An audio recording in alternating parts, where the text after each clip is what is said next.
नमस्कार दोस्तों, मैं अभिषेक महाक स्वागत करता हूं आप सभी का आपके अपने YouTube चैनल एस्पेक्ट विजन पे। आज के इस वीडियो में मैं किसी एंट्रेंस एग्जाम के बारे में चर्चा नहीं करने वाला हूं। आज के इस वीडियो में मैं चर्चा करने वाला हूं एक ऐसी गंभीर बीमारी के बारे में जिसके बारे में आपको नॉलेज होना ज़रूरी है। पता नहीं हमारा समाज क्यों इस तरीके के गंभीर मुद्दों पर बात करने में शर्माता है। लोग सोचते हैं कि सामने वाला क्या सोचेगा और इस कारण से हम लोग अहम मुद्दे पे चर्चा नहीं कर पाते हैं। आप सभी से मैं रिक्वेस्ट करूंगा कि इस वीडियो को पूरा देखिएगा और अपने रिलेटिव्स और दोस्तों के साथ ज़रूर शेयर कीजिएगा, क्योंकि ये वीडियो एक जागरूकता के लिए बहुत ही अहम वीडियो है। सबसे पहले इस वीडियो में हम चर्चा करेंगे कि HIV आया कहाँ से, और अगर किसी व्यक्ति को HIV हो जाता है तो कितने दिनों तक वो सरवाइव कर सकता है, ये HIV कैसे फैलता है, इन सारे मुद्दों पे हम चर्चा करेंगे। सबसे पहले आप यहाँ पे देख लीजिए कि ये जो बीमारी है 1981 से 1982 के बीच में लोगों में इसके लक्षण पाए गए। लोगों को सर्दी जुकाम जैसी बीमारियां होने लगी थी। लोगों के शरीर पे चित्ते चित्ते लाल दाग होने लगे थे, एक तरीके से स्किन डिजीज होने लगा था। फिर फ्रांस के और अमेरिका के डॉक्टरों ने 1983 में इस बीमारी का रहस्य खोजने का प्रयास किया, तो इन्होंने पाया कि एक वायरस है जिसका इन्होंने नाम LAV दिया, और अमेरिका के जो साइंटिस्ट थे इन्होंने जो वायरस खोजा उसका नाम HTLV-3 दिया। बाद में फ्रांस और अमेरिका दोनों के साइंटिस्ट को ये रियलाइज हुआ कि असल में ये दोनों वायरस एक ही हैं, हमने बस नाम अलग अलग दिया है। तो दोनों ने इस वायरस को जोड़ करके एक नया नाम दे दिया जो कि HIV है। अब हम लोग अक्सर समझते हैं कि अगर किसी को एड्स हो गया तो HIV एड्स उसका नाम है, लेकिन जो HIV है, ह्यूमन इम्यूनी डिफिशियंसी वायरस, वो क्या होता है कि ये आपके वायरस का नाम है और एड्स एक स्थिति है। इस सभी चीज़ों पे हम आगे चर्चा करते हैं। तो ये HIV का खोज हुआ, कब हुआ? 1986 में हुआ। इसके बाद इन दोनों साइंटिस्ट को नोबेल पुरस्कार दिया गया। यहाँ तक तो आपने समझ लिया कि कैसे एड्स जो है सामने आता है। अब देखिए HIV एड्स, हम लोग साथ साथ इस बीमारी का नाम लेते हैं कि HIV एड्स, लेकिन ये दोनों अलग अलग चीज़ें हैं। जैसे ये HIV हो गया और ये एड्स हो गया। अब इसको अच्छे से समझो। अगर किसी व्यक्ति के शरीर में ये वायरस घुस जाता है तो हम कहते हैं कि उस व्यक्ति को HIV हो गया है, यानी कि उसके शरीर में HIV वायरस प्रवेश हो चुका है।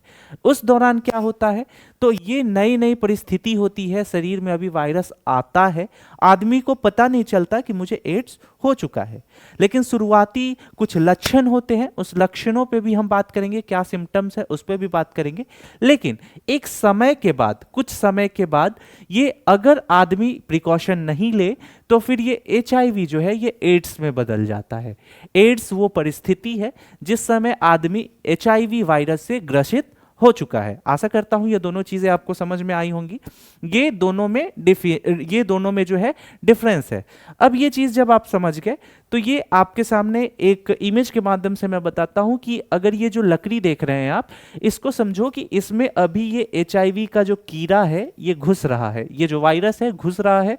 तो अभी इसको नहीं फील होगा, पता ही नहीं चलेगा, लेकिन कुछ समय के बाद ये अंदर ही अंदर जो है ये खोखला होकर के टूट जाएगा। सेम यही परिस्थिति है। अब समझिए कि HIV में होता क्या है, इंसानी शरीर के अंदर हमारे खून में WBC पाया जाता है, जिसको व्हाइट ब्लड सेल बोलते हैं, और ये काफ़ी ज़्यादा महत्वपूर्ण है हमारे बॉडी के लिए। इसको हिंदी में श्वेत रक्षक भी बोलते हैं।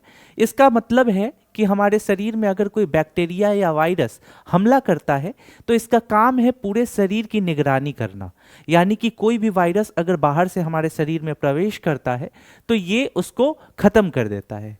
लेकिन HIV इतना खतरनाक वायरस है कि ये WBC को खराब करना स्टार्ट करता है।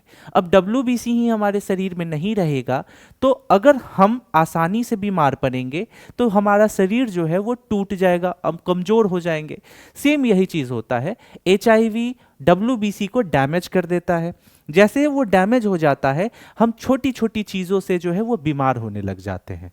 और ये इस कदर हो जाता है, अगर यकीन मानिए, अगर हमारे शरीर से अभी डब्ल्यूबीसी जो है वो चला जाए, बिल्कुल चला जाए, तो दिन भर में ना जाने हम कितनी ऐसी फालतू चीज़ों को हाथ लगाते हैं जहां से बैक्टीरिया और वायरस हमारे बॉडी में घुसने का प्रयास करते हैं, लेकिन ये डब्ल्यूबीसी उसको जो है टैकल कर लेता है। अब ये डब्ल्यूबीसी चूंकि हमारे बॉडी में नहीं होता है एचआईवी आने के कारण, तो हमारा पूरा का पूरा शरीर कमजोर हो जाता है।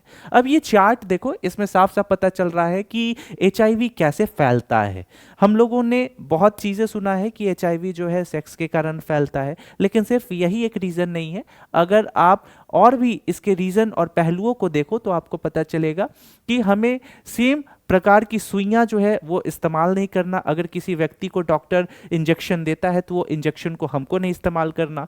बार्बर के पास जाते हो तो सेम अस्तूरा जो है बाल काटने के लिए वो नहीं इस्तेमाल करना है, सेम ब्लेड नहीं इस्तेमाल करना है। इन सभी चीज़ों को आपको ध्यान रखना है।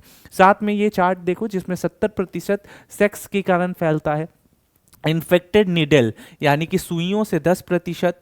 और अगर किसी माँ को जो है वो एचआईवी हो जाता है, बच्चा उस माँ के गर्भ में होता है, तो उससे भी संभावना है 5% का।